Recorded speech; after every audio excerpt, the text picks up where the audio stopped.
Assalamualaikum warahmatullahi wabarakatuh. Kembali lagi dengan saya Ahmad Bustanul Arifin. Pada kesempatan kali ini saya akan memberikan sebuah informasi tentang kebijakan pengadaan CASN formasi tahun 2022 untuk Kemenak. Sebelum kita ke informasi, alangkah baiknya Bapak Ibu bisa like, comment, share, dan subscribe channel saya. Bapak Ibu juga bisa join di grup Telegram saya di STTD Aba Channel. Kemudian Bapak Ibu juga bisa follow TikTok dan Instagram saya di @abarifin_. Kita simak informasinya berikut ini. Di sini saya telah memiliki kebijakan tentang pengadaan CASN formasi tahun 2022 untuk Kemenak, Kementerian Agama Republik Indonesia. Nah, di sini ada handout pengadaan CASN formasi tahun 2022. Yang pertama adalah tentang kebijakan pelaksanaannya, kemudian yang kedua adalah distribusi alokasi formasi, ketiga adalah rencana jadwal pelaksanaan, dan keempat adalah rumusan anggaran. Untuk kebijakan pelaksanaan, di sini ada kebijakan nasional dan ada juga kebijakan Kementerian Agama. Dan untuk distribusi alokasi formasinya, di sini ada tenaga pendidik, kemudian tenaga pengamanan, dan juga tenaga fungsional. Kemudian jadwal pelaksanaan, di sini rencana jadwal tahun 2022 dan ada juga rencana jadwal tahun 2023. Untuk rumusan anggarannya, ini diprediksikan untuk tahun 2022 dan juga tahun 2023. Nah, sekarang landasan hukum pengadaan CASN tahun 2022 untuk Kemenak, Bapak Ibu. Pegawai pemerintah dengan perjanjian kerja yang selanjutnya disingkat dengan P3K adalah warga negara Indonesia yang memenuhi syarat tertentu yang diangkat berdasarkan perjanjian kerja untuk jangka waktu tertentu dalam rangka melaksanakan tugas pemerintahan. Di sini dasar hukumnya adalah UU nomor 5 tahun 2014 dan juga PP 49 tahun 2018 tentang manajemen P3K. Di mana nantinya di sini ada Perpres 38 tahun 2020 tentang jenis jabatan yang dapat diisi oleh P3K maupun Perpres nomor 98 tahun 2020 tentang gaji dan tunjangan P3K. Dan juga pula Permen-Pan RB nomor 70 tahun 2020 tentang masa hubungan perjanjian kerja, Permen-Pan RB 71 tahun 2020 tentang pemberian kuasa pengangkatan P3K maupun Permen-Pan RB nomor 29 tahun 2021 tentang pengadaan P3K untuk jabatan fungsional. Kemudian di sini Bapak Ibu untuk kebijakan nasional. Nah, kebijakan nasional di sini ada nomor 1 adalah pembangunan SDM. SDM yang pekerja keras, dinamis, terampil, dan menguasai iptek. Kemudian juga mengundang talenta global. Yang kedua adalah pembangunan infrastruktur, di mana tujuannya nantinya adalah penghubung produksi dan distribusi, mempermudah akses wisata, mendongkrak lapangan kerja, nilai tambah perekonomian. Yang ketiga adalah simplifikasi regulasi. Kendala regulasi disederhanakan, dipotong, dan dipangkas. Kemudian yang kedua adalah Omnibus Law. Keempat, penyederhanaan birokrasi menjadi 2 level eselon. Kemudian peralihan jabatan struktural menjadi fungsional. Yang kelima adalah transformasi ekonomi, yaitu daya saing manufaktur jasa modern bernilai tambah tinggi. Kemudian berikutnya yaitu kebijakan nasional lagi. Kebijakan pengadaan ASN tahun 2022. Pengadaan ASN tahun 2022 dilakukan hanya untuk P3K. Berfokus pada pelayanan dasar, guru dan tenaga kesehatan. Kebutuhan guru dan tenaga kesehatan yang belum terpenuhi akan dibuka kembali sepanjang diusulkan oleh pemerintah daerah. Kemudian keberpihakan kepada ex-THK 2, kebutuhan dapat dialokasikan bagi THK 2 yang memiliki persyaratan dengan kebijakan yang lebih berpihak.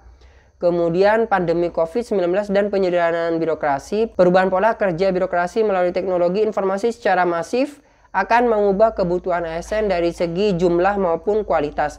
Kemudian ada gaji dan tunjangan. Kebutuhan ASN diusulkan oleh instansi pusat dan daerah dengan memperhatikan kemampuan pembayaran gaji dan tunjangan sesuai dengan peraturan perundang-undangan. Kemudian kebijakan nasional lagi, hal-hal yang perlu diperhatikan ataupun dicatat pemahaman bersama bahwasannya di sini Bapak Ibu, P3K tidak sama dengan tenaga honorer, yaitu tenaga honorer PTT outsourcing tidak sama dengan P3K. Kemudian untuk pendaftaran P3K tidak hanya untuk tenaga honorer saja, tetapi umum juga dapat melamar. Kedudukan P3K kedudukannya sama dengan PNS, jadi sama-sama ASN Bapak Ibu, yang dimana diatur oleh peraturan pemerintah. Kemudian Perpres 38 nomor 2020 hanya bisa diisi oleh jabatan fungsional dan JPT yang bukan menyangkut rahasia negara sesuai dengan Perpres 38 tahun 2020. Kemudian PP 49 tahun 2018, di mana PP 49 tahun 2018 jangan dianggap sebagai PP yang mengatur tenaga honorer. Juga seleksi untuk menjadi P3K harus melalui tahapan seleksi tidak secara otomatis. Ingat di sini semuanya berdasarkan tahapan seleksi. Kemudian perjanjian kerja, P3K memakai sistem perjanjian kerja di mana setiap daerah itu berbeda-beda ketika membuat SK P3K-nya.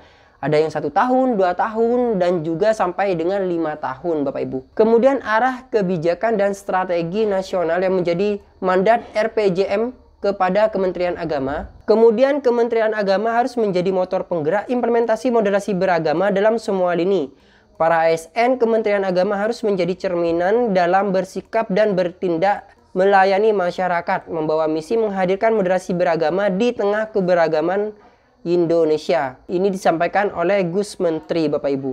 Nah, inilah arah kebijakannya, kita bisa lanjutkan di mana nantinya ini dapat memperkuat moderasi beragama.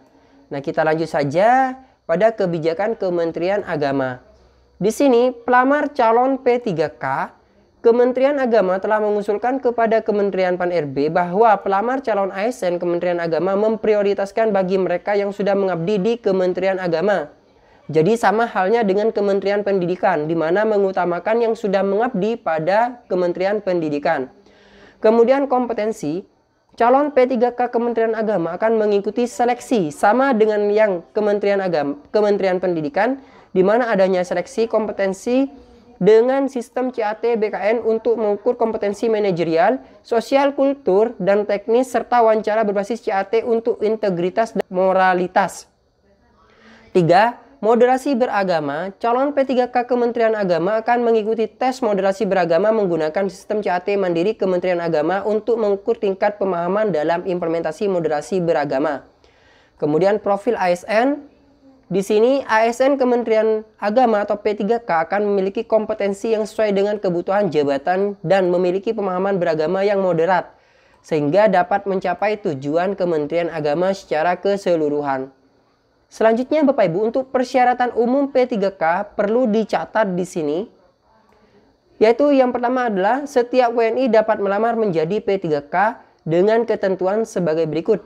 Usia paling rendah 20 tahun, paling tinggi adalah 1 tahun sebelum batas usia tertentu pada jabatan yang akan dilamar, tidak pernah dipidana penjara 2 tahun atau lebih, tidak pernah diberhentikan dengan hormat, tidak atas permintaan sendiri, atau tidak dengan hormat sebagai ASN, prajurit TNI, anggota kepolisian negara Republik Indonesia atau pegawai swasta, tidak menjadi anggota atau pengurus parpol atau terlibat politik praktis, memiliki kualifikasi pendidikan sesuai dengan persyaratan jabatan, kemudian memiliki kompetensi dibuktikan dengan sertifikat keahlian atau keterampilan tertentu yang masih berlaku, sehat jasmani dan rohani sesuai dengan persyaratan jabatan yang dilamar, persyaratan lahir sesuai dengan kebutuhan jabatan yang ditetapkan oleh PPK.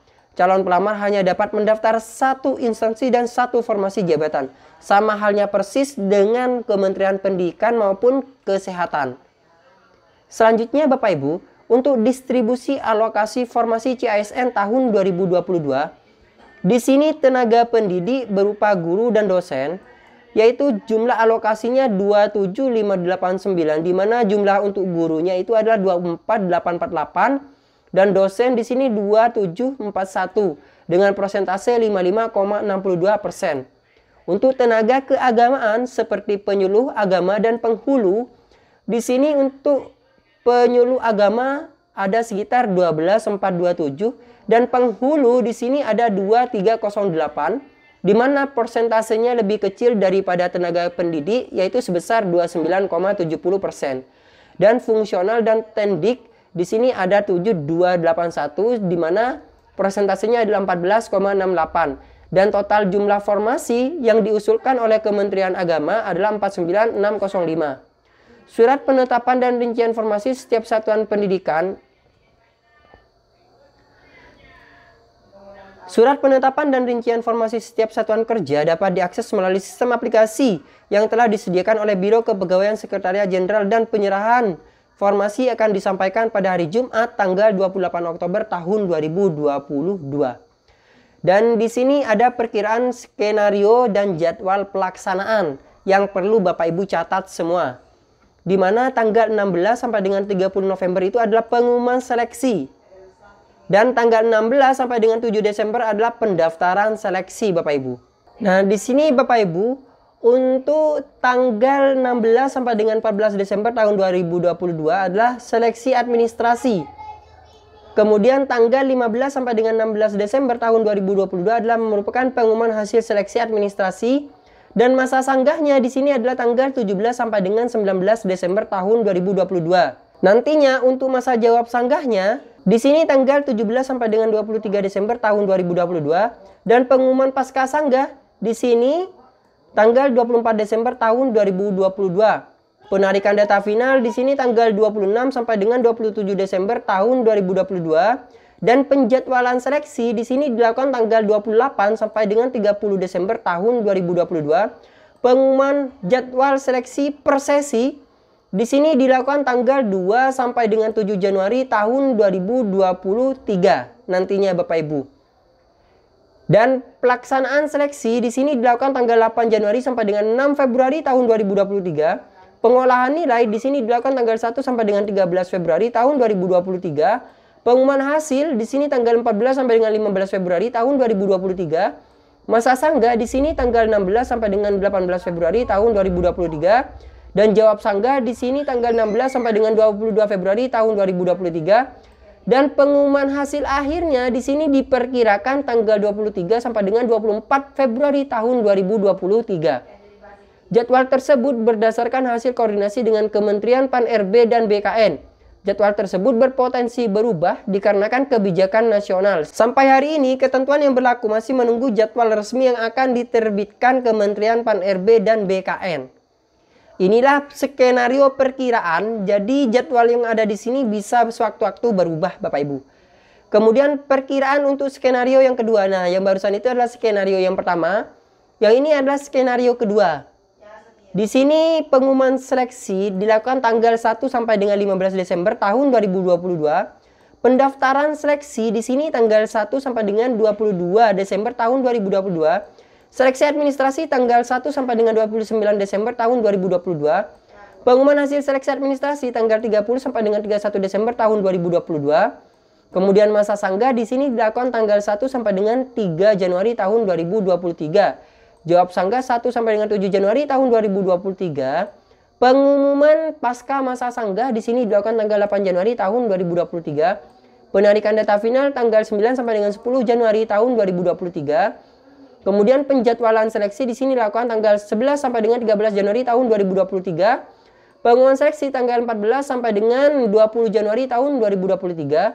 Pelaksanaan seleksi di sini dilaksanakan tanggal 21 Januari sampai dengan 19 Februari tahun 2023 dan pengolahan nilai di sini dilakukan tanggal 14 sampai dengan 26 Februari tahun 2023 dan pengumuman hasil di sini dilakukan tanggal 27 sampai dengan 28 Februari tahun 2023. Masa sanggah di sini dilakukan tanggal 1 sampai dengan 3 Maret tahun 2023 dan jawab sanggahnya dilakukan tanggal 1 sampai dengan 7 Maret tahun 2023 dan pengumuman hasil akhirnya tanggal 8 sampai dengan 9 Maret tahun 2023. Jadi ada dua skenario, yaitu skenario pertama yang dilakukan mulai bulan November dan skenario 2 dilakukan mulai bulan Desember.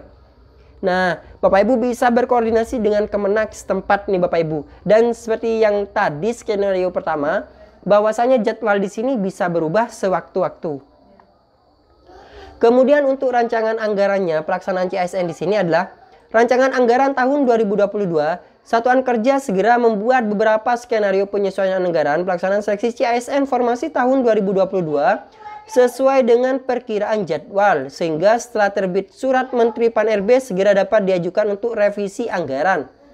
Kemudian, Biro Kepegawaian dan Biro Perencanaan, Biro Kepegawaian agar menyiapkan template rencana skenario penyesuaian anggaran pelaksanaan seleksi CASN formasi tahun 2022 untuk disampaikan kepada Satuan Kerja dan Biro Perencanaan mengakselerasi usulan revisi anggaran Satker. Kemudian untuk rancangan anggaran tahun 2023, ini yang 2022, ini yang 2023. Satuan Kerja segera menyiapkan anggaran pelaksanaan seleksi formasi CASN tahun 2022 proses lanjutan sesuai dengan perkiraan jadwal dan menyiapkan rencana seleksi CASN formasi tahun 2023 untuk CPNS dan CP3K. Kemudian Biro Kepegawaian dan Biro Perencanaan. Di sini Biro Kepegawaian agar menyiapkan template rencana skenario penyesuaian anggaran pelaksanaan seleksi CASN formasi tahun 2022 proses lanjutan, jadi melanjutkan dari yang 2022 untuk disampaikan kepada Satuan Kerja dan Biro Perencanaan melakukan kontrol terhadap kesesuaian anggaran Satuan Kerja untuk formasi tahun 2022 dan untuk formasi tahun 2023. Jadi ada dua rencana anggaran, yaitu di tahun 2022 dan di tahun 2023. Nah, jadi seperti itulah Bapak Ibu informasi yang dapat disampaikan di sini pada paparan Kemenak di sini. Bahwasanya skenario pada intinya di sini, skenario untuk CASN itu ada dua, yaitu dilaksanakan mulai tanggal 16 ataupun dilaksanakan mulai tanggal 1 Desember. Jadi 16 November untuk skenario 1 dan 1 Desember tahun 2022 untuk skenario 2. Mungkin sekian yang dapat saya sampaikan kepada Bapak Ibu semua. Kurang lebihnya saya mohon maaf. Jangan lupa untuk like, comment, share, dan subscribe channel saya. Bapak Ibu juga bisa join di grup Telegram saya di STTD Aba Channel. Atau Bapak Ibu juga bisa follow TikTok dan Instagram saya di @abarifin_. Terima kasih. Wassalamualaikum warahmatullahi wabarakatuh.